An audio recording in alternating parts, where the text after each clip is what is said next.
Kali ini kita akan mendiskusikan seorang petani biasa, seorang petani utun yang berasal dari daerah Purworejo atau daerah Bagelen dulu. Seorang petani utun yang bernama Cokrojoyo yang kemudian kemudian hari akan berubah menjadi Sunan Geseng. Seorang petani penyadap nira kelapa yang tiap hari pekerjaannya diiringi dengan menyanyi, yang bertransformasi dari Cakrajaya menjadi Sunan Geseng. Lalu siapa sebenarnya Cokrojoyo ini? Siapa sebenarnya petani Jawa ini yang kemudian berubah bertransformasi menjadi seorang wali utama dalam legenda penyebaran Islam di tanah Jawa? Siapakah sosok Sunan Geseng dalam keterangan, cerita, sumber-sumber manuskrip di Jawa? Simak bersama Irfan Afifi di Jas Merah. Adalah pertama-tama dan pada tahap utamanya membangun jiwa bangsa.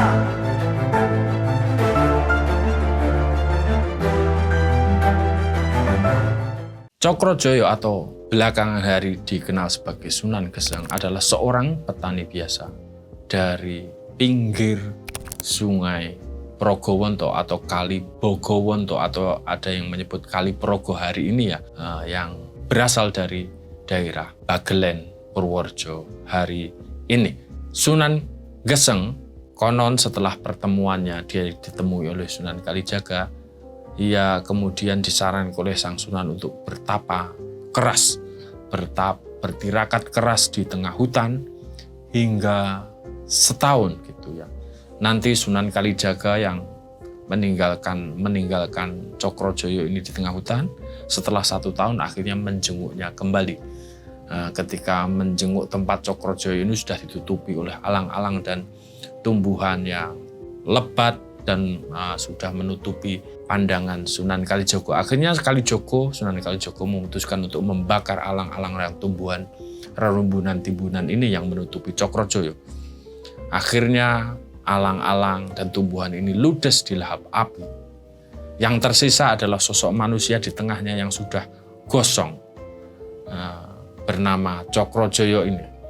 Akhirnya dari kejadian itu, akhirnya Sunan Kalijogo mengubah nama Cokrojoyo menjadi Sunan Geseng.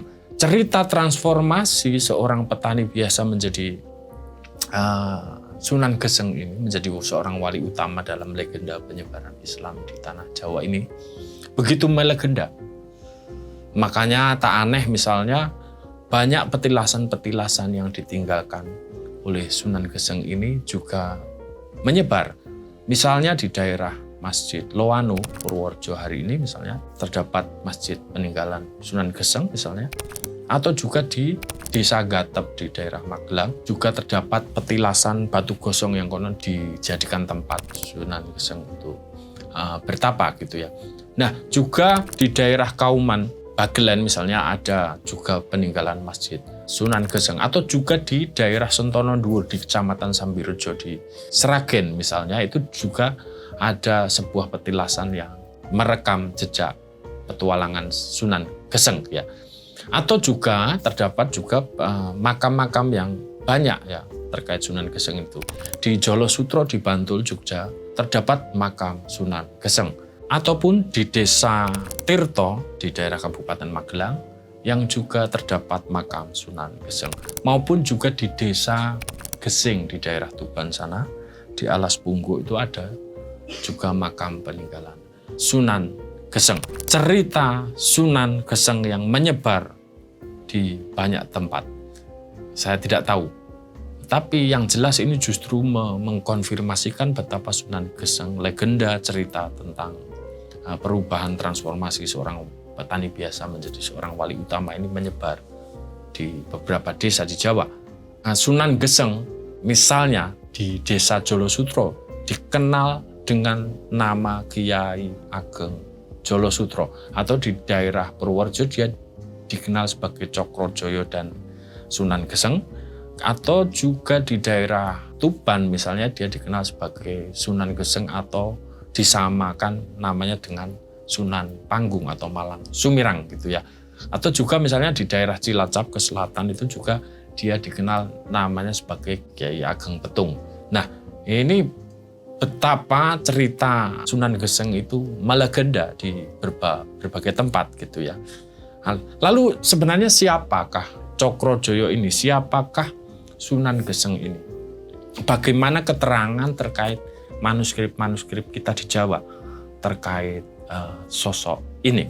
Perlu diketahui bahwa sejauh telusur saya terkait manuskrip Babat, Serat maupun Suluk di dalam tradisi Jawa, saya menemukan nama Sunan Geseng ini di beberapa manuskrip ya. Misalnya di naskah Musyawaratan Wali versi Buning, terbitan Buning, maupun di naskah Widya Pranawanya versi Worodarmo, misalnya disebutkan bahwa Sunan Geseng ini salah seorang wali yang ikut dalam musyawaratan para wali di Demak saat pengadilan Siti Jenar. Sunan Geseng hadir itu. Nah, juga di naskah Siti Jenarnya versi Buning maupun Brotokesawa, maupun di naskah sejarah jatinya versi Tanoyo, Sunan Geseng tercatat sebagai salah seorang wali yang menjadi duta untuk memanggil Syekh Siti Jenar di padepokannya di hutan Grendosowo untuk diajak berkunjung ke Demak dan melakukan musyawaratan dalam proses pengadilan Siti Jenar. Atau di naskah yang lain, misalnya di naskah Serat Wirid Hidayat Jati, misalnya Sunan Geseng dianggap sebagai salah seorang wali yang mengajarkan ilmu syasyahidan setelah meninggalnya Siti Jenar gitu ya. Atau di naskah Bauwarno Patmo Susastro misalnya, Sunan Geseng dianggap orang yang masuk dalam daftar 12 wali yang ada di masa kerajaan Demak dengan raja ketiganya Sultan Trenggono. Begitu juga dikatakan di dalam Babat Keraton versi British Library, mengasalnya mengatakan juga Sunan Geseng merupakan salah satu wali yang juga ikut dalam pendirian Masjid Demak. Nah, ini cerita Sunan Geseng yang begitu menyebar gitu ya. Namun setahu saya, sependek telusur saya tentang naskah-naskah di Jawa, saya menemukan 2 naskah yang menceritakan secara utuh perjalanan Cokrojoyo berubah menjadi Sunan Geseng, alias perjalanan transformasi spiritual Cokrojoyo menjadi seorang wali bernama Sunan Geseng. Yang pertama adalah naskah Serat Demak versi Radio Pustoko yang berangkat tahun 1831 ya, dan naskah Sajarah Jatinya Tanoyo. Itu 2 naskah ini menurut saya, telusur saya itu menceritakan secara lebih lengkap bagaimana cerita transformasi seorang petani biasa bernama Cokrojoyo yang kemudian berubah menjadi Sunan Geseng. Nah, dari 2 naskah ini saya akan sarikan ceritanya pada teman-teman untuk melihat bagaimana transformasi perjalanan Cokrojoyo menjadi Sunan Geseng. Nah, Alkisah diceritakan di masa Demak ini, di masa Demak ada seorang petani biasa, seorang petani utun dari pinggir Kali Progowonto, atau ada yang menyebutnya Bogowonto, atau mungkin dikenal sebagai Kali Progo hari ini ya, yang di pinggir timur Kali Progo di desa bernama Desa Beduk ya, Desa Beduk yang daerah Purworejo hari ini ya. Nah, petani ini bernama Cokrojoyo, seorang petani yang pekerjaannya hanya menyadap nira kelapa ya, yang sembari bekerja ini ia selalu mengiringi pekerjaan ini dengan cara bernyanyi. Puji nyanyiannya ini ia sudah lakukan selama 20 tahun. Nah, dalam kutipan teks di Babat Demak misalnya disebutkan tanah bagelen ono wong tani yuto Cokrojoyo wastanipun dukuh beduk wetan kali Bogowonto pernahipun pangupa kartining urip ndres klopo sarwi sendun pujian iya ora wuwusipun menek mudhun ora lali yen ora sebutipun nggodhog kilang sru ndemimil iya ora tanpa pedhot lamenira wentawis 20 taun reren yen turu bukti sakliyane bukti turu datan kandhek siang ratri. Seorang bernama Cokrojoyo yang pekerjaannya menyadap nira, yang melakukannya sudah 20 tahun mengiringi pekerjaannya dengan bernyanyi. Kelakuan mengagumkan ini ternyata sudah diawasi oleh seorang wali utama bernama Sunan Kalijogo dari kejauhan ya. Karena melihat kelakuan yang mengagumkan ini, Sang Sunan Kalijogo akhirnya kemudian menyambangi atau menemui Cokrojoyo dan bertanya siapakah dia, apa yang dia lakukan dan lain sebagainya ya. Nah, Cokrojoyo segera menjawab, saya adalah bernama Cokrojoyo, pekerjaan saya adalah penyadap nira kelapa di pagi dan petang, kemudian di siang harinya dia menanam pohon gitu ya. Nah, pekerjaannya ini sudah ia lakukan selama 20 tahun ya. Dari perkenalan ini Sunan Kalijogo segera mengusulkan sesuatu. Dia memberanikan diri untuk menyarankan sesuatu kepada Cokrojoyo. Hei Cokrojoyo, menurut saya pujian nyanyianmu yang mengiringi pekerjaanmu tadi kok kurang pas. Coba gantilah dengan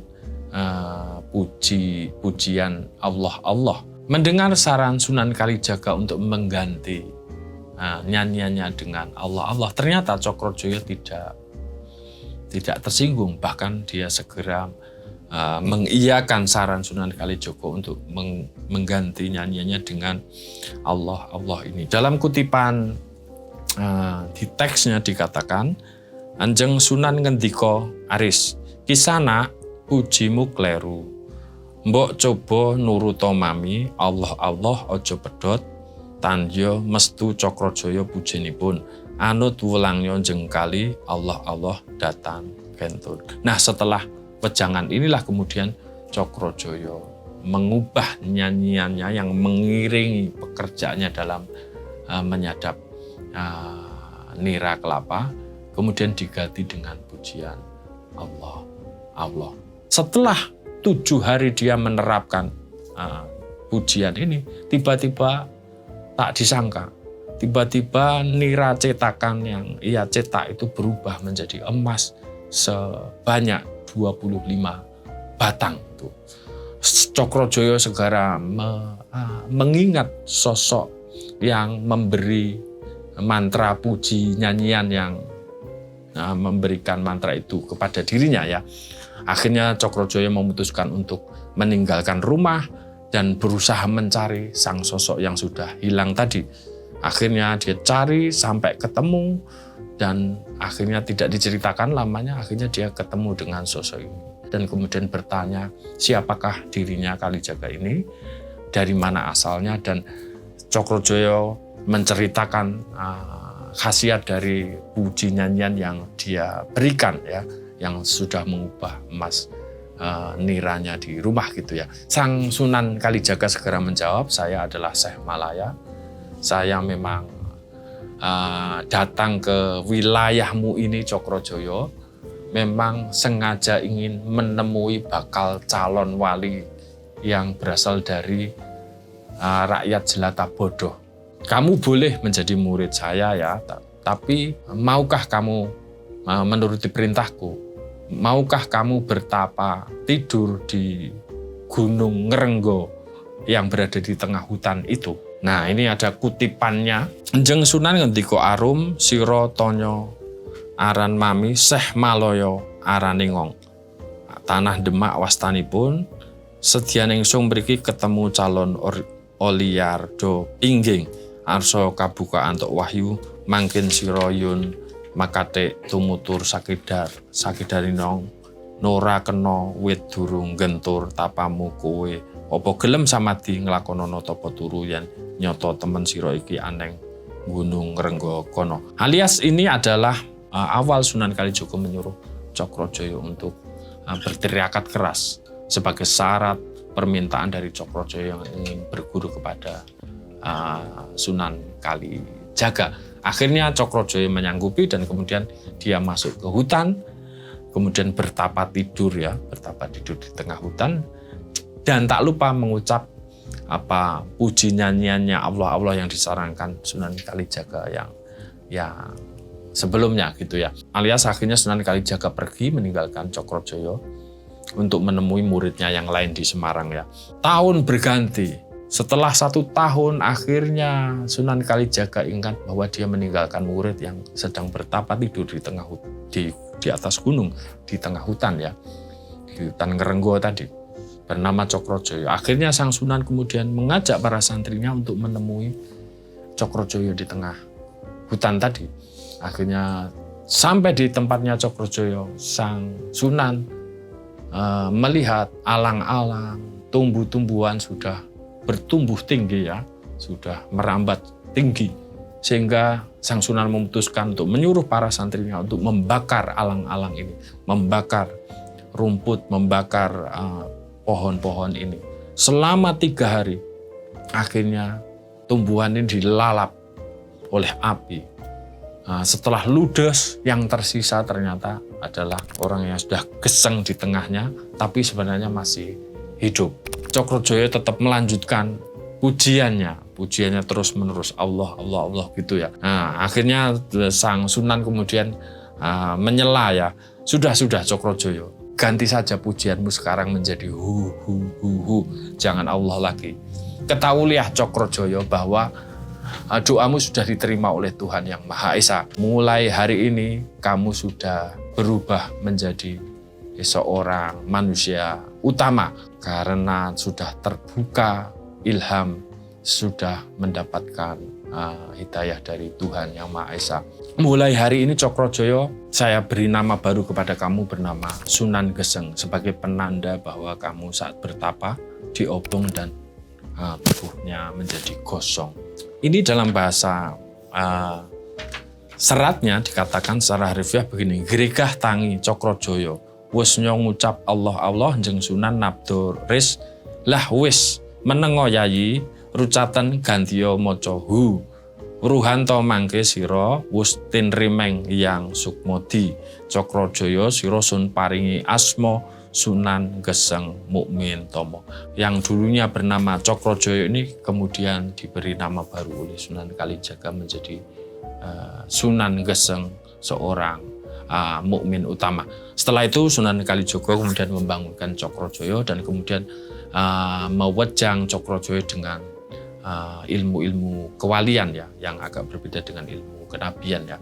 Tiba-tiba hati Cokrojoyo merasa Cokrojoyo hatinya dicerahi oleh cahaya yang terang, kemudian merasuk ilham-ilham ilmu yang masuk secara samar di dalam diri Cokrojoyo. Nah, ini kutipannya di dalam tradisi teks Sunan Geseng winejang wijangane kawruh wali marmo beda tan ngilmunyo pro ambyok Pangeran Geseng sampun tompo ing gunardika reh ilmi tias sira ardo padang rawang yayah kepanjingan rawi.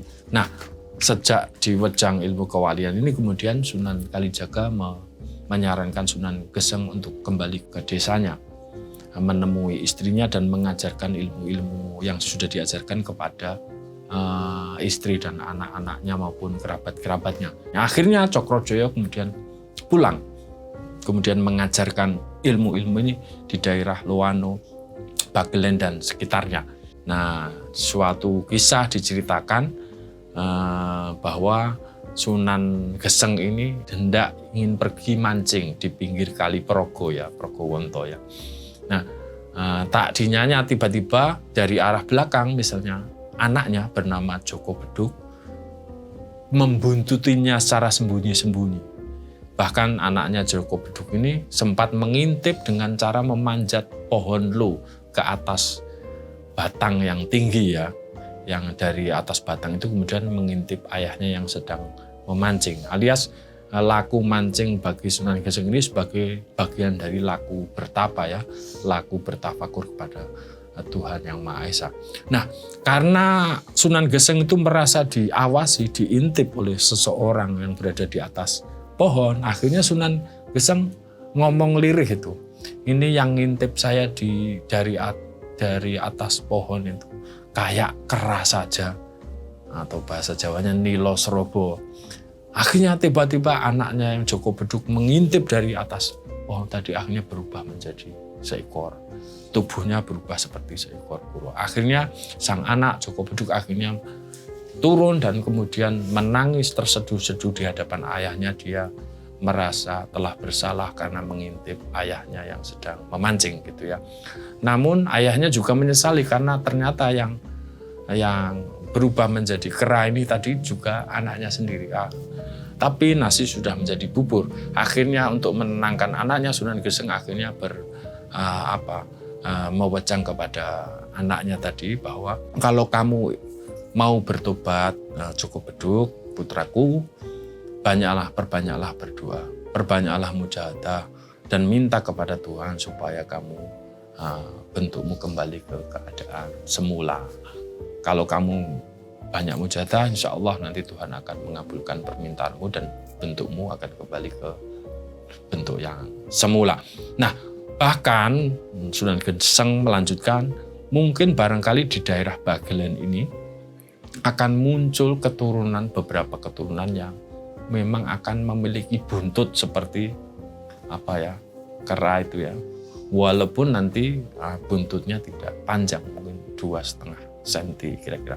Nah, cerita Sunan Geseng, transformasinya dari seorang Cokrojoyo berubah menjadi seorang wali bernama Sunan Geseng, itu diceritakan 2 serat ini, serat Demak dan sejarah jatinya versi Tanoyo itu selesai di titik ini.